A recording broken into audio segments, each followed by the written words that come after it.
This is Carla Pendleton with part 2 of painting clematis. We're going to talk about leaves. I love painting leaves, and let's talk about the shape of clematis leaves. They're kind of an elongated rose shape. So you would see here, for example, I've sketched one in with some China paint right here. And you can see it's a bit elongated, but it's shaped a lot like a rose leaf. Here we see a profile shape of a leaf. You can see how long it is. And then over here we've got kind of one coming out toward us with a flipped up tip. And here's kind of the back side with a flipped over tip the other way. So these are the sketches that I'm going to fill in. I'm going to start using a 1/2-inch brush, so it's about this size. I don't want anything too small because these leaves, I sketch them a little bit small so that they grow as I paint them in. Let's start with the full leaf, this one here. So I'm going to load my brush with some medium, wipe against the lip of the dish, but we don't need to blot. We're going to go into that 3 triple load again. Chartreuse, heavily loaded all the way across the length of the brush, and so you can see how heavy that paint is. Then we're going to side load in some old gold green. That's that middle value of green on our palette, and you can kind of see it there on the corner, I think. Then we're going to pick up just on the far left corner a little bit of the black green. It's really going to be shaded. It'll be a shaded load that way. So let's start with this. I'm going to begin pulling along the side of that leaf, and that way I'm making a little bit of a veining pattern at the same time that I'm painting. So you can see I've already started a few little highlights.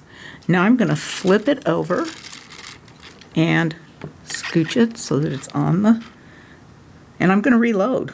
Again, that triple load, chartreuse all the way across, left side load, old gold green, or medium value green, and then my darkest green, black green. I'm going to start this time from this edge and pull down towards the tip with those C strokes like this, always on the diagonal.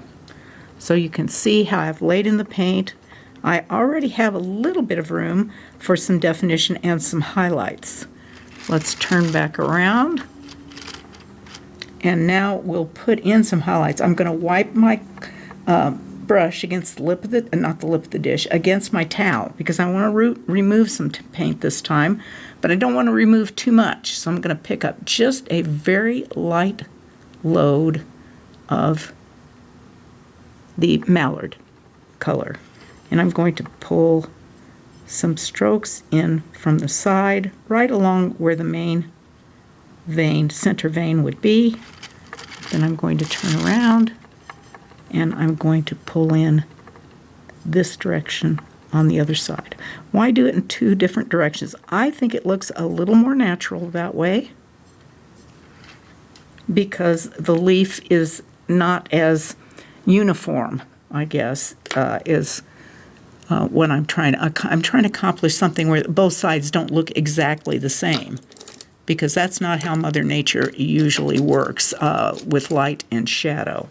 Now I'm going to take my wipeout tool and I'm going to press a bit against there, maybe elongate that just a little further. I'm going to take that same brush, I'm going to wipe it on my towel because I really don't want much, and I'm going to pull some sharp, or not sharp, but soft highlights along that edge. If you want to, you can further define it by making some highlighted veins along the opposite edge with the corner of the brush, or you can just leave it alone. Don't get too detailed. It depends on how far forward you want this leaf to appear. So I'm just going to clean up the edge a little bit where I've overstroked, and that's my first leaf. Okay, let's go to the profile leaf now, which is just kind of somewhat the same technique as the one we just did. Again, I'm going to reload my brush with medium, wipe against the lip of the dish because it's starting to get a little dry now that I've done all those wipeouts. I'm going to do that triple load with chartreuse, side load a little gold green, and a little bit of black green on the left corner. Then I'm going to start at the outside edge, pull in towards that center vein. I don't care if I go over my sketch a little bit. I'm running out of paint though, so I'm going to pick up some more paint. And I want some nice dark color in where that turn back is going to be. So I think I'll flip around and put in just a little, I better get some more black green on there. Just a touch more black green.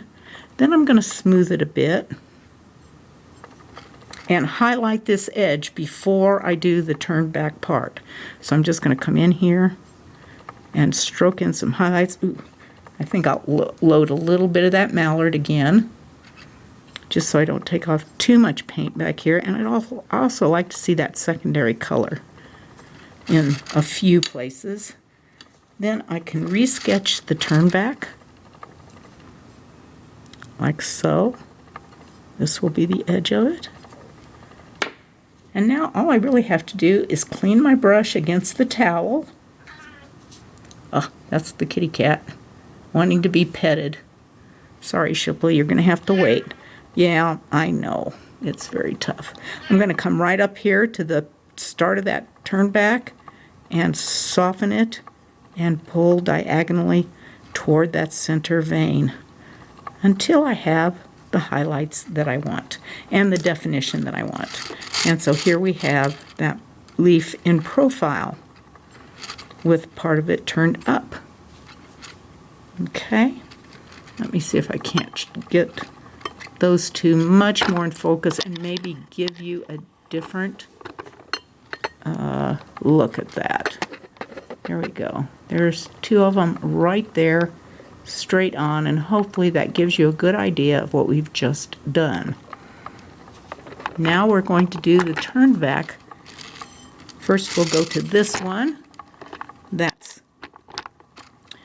This is kind of with coming at us with the tip flipped up. And we're going to do that triple load again. I'm reloading with medium because my brush has become fairly dry with all the painting I just did on that other leaf. Triple load, and then side load the old gold green, and then some black green on the left corner. Come in here, lay some paint down. Now I'm going to turn, and I've reloaded. I've done another load. Let me see if I can't get that in focus. Here we go. Done another load because I want some nice dark color where that turn back is going to be. So I'm going to paint quite a bit of color in there. Oops, I better be careful about my videography here. Let's go ahead and clean that edge up a little bit so you can see. And now we'll come back in and we'll do that highlight again. Remember I'm cleaning off on my towel and loading just a little bit of the mallard that I put on my palette earlier. This is where it comes in handy. And I think I'll just do one of these kind of highlights on this edge. I don't want them both looking the same. I'm just going to soften that down with my brush. Then I'm going to sketch in this area where the tip turns up and then comes back down this way. I like to show several different angles on leaves in any design just because it makes the design more interesting. You don't want all fully facing leaves. You don't want all profiled leaves. Leaves tend to go everywhere, and so they look more natural when you paint them in a lot of different shapes. So here we go. We're just going to come in here and wipe out that turn back. Make it soft and just barely touching the brush to the china. We can come back in and shape that up a little bit. And there you have your turn back. Now I'm not real fond of this area, so I'm going to maybe put just a couple more highlights on there. maybe strengthen that highlight just a little bit. All right, now let's do the one where we actually are flipping back across. Instead of down and up, we're going back. So you'll see the back side of the leaf and then the tip coming in.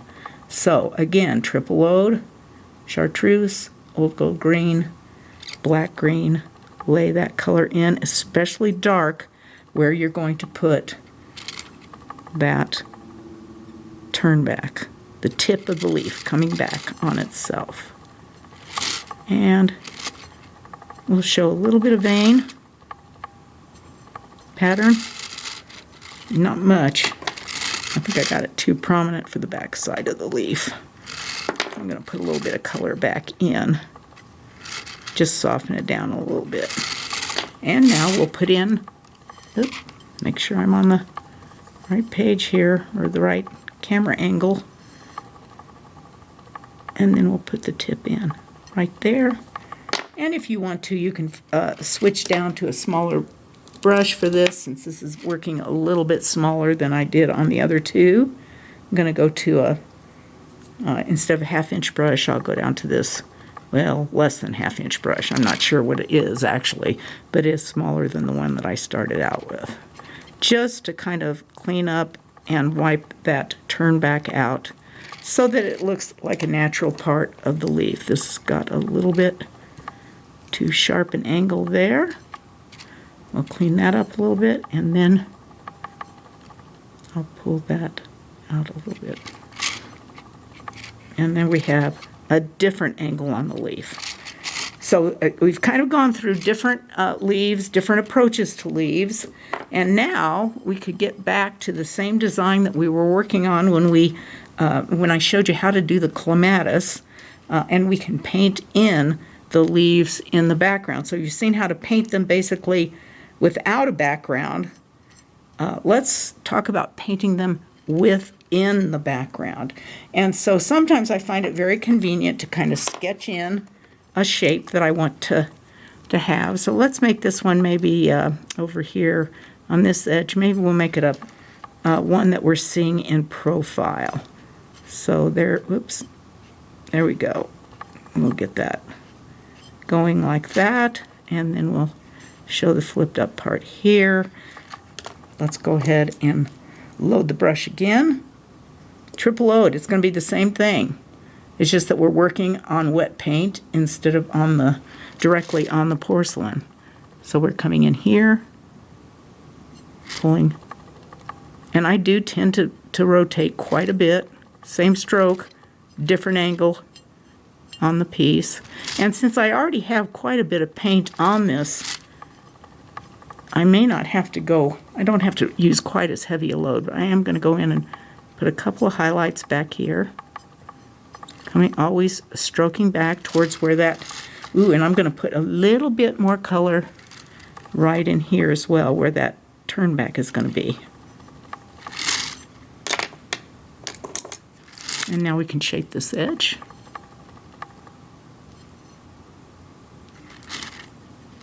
We'll get rid of all of that, and we'll put that profiled edge back in. I want to make sure I'm on camera here. Trying to do my videography and painting at the same time. Sometimes I think I'm getting into my own shadow here. So forgive me if that's the case. Hopefully you can see what I'm doing. And I'm just going to load with a little bit of the mallard again, pulling that color back in towards the center vein and where the stem would connect. And there we go. So we've got a profiled leaf there. And I would just want to eventually come in here and clean up these edges. And let's do a fully, back here I think I probably would just sketch in maybe a shadow shape here. And you can do that the same way, except this time you won't really add a bunch of paint. You'll just put some highlights in there. Turn it back around.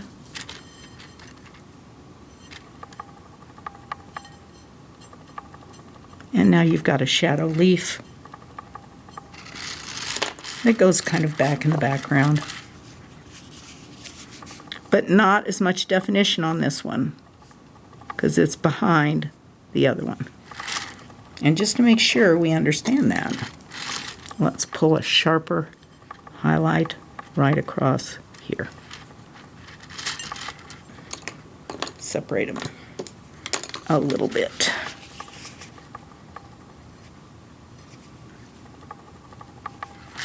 So this is just kind of a shadow leaf back here, and it's got a stem. We might see that.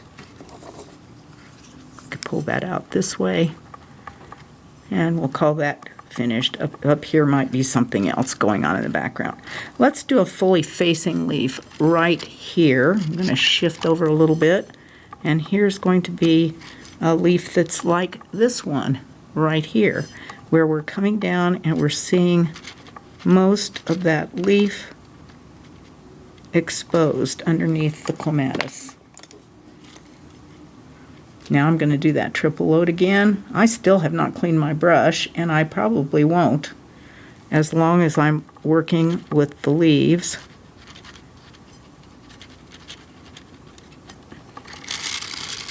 Turn around, pull from the other side, comma stroke, and my recording just timed out, so I'm just in the middle of doing this other partial leaf that I had finished. So let's just finish it up, and I will edit this so that we don't have that gap there. I'd still like to see a little bit more highlight along that edge, just to make it a little different. And I'll come back in and I'll always stroke the direction of the diagonal towards the base of the leaf. And then I may come in here and do this highlight. Don't forget to pick up a little bit of mallard or some other color just to give it a little different look. And there'll be another leaf with maybe some more highlights there. And of course your stem is coming right along here from underneath this flower. Oh, and by the way, I did forget to mention that in the last video when I showed you how to do this fully facing clematis, I forgot to do the last half of the center, and I didn't realize it until I looked at the footage.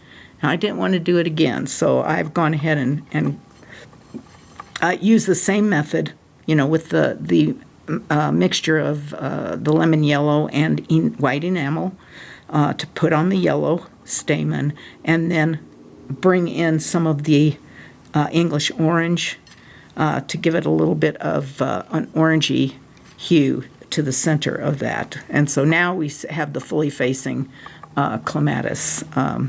And so I wanted to mention that before I sign off on leaves.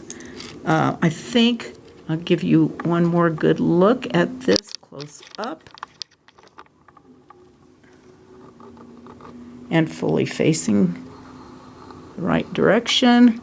Okay, so we see the leaves that we've painted, you know, just as not tests, but just one-on leaves there in the foreground, and then a little closer you can see how they've been incorporated into the design. All right, well, that's it for leaves. Don't forget, you can reach me at KH Pendleton, PENDLETON, at hotmail.com, or my YouTube studio channel is at KH Pendleton. And of course, you can always call me, 970-799-1788, if you have questions or suggestions or even concerns about how I'm doing this. And if you need to order supplies, you can always reach me at that number as well. So thank you once again for viewing, and have a blessed and happy painting experience. Bye now.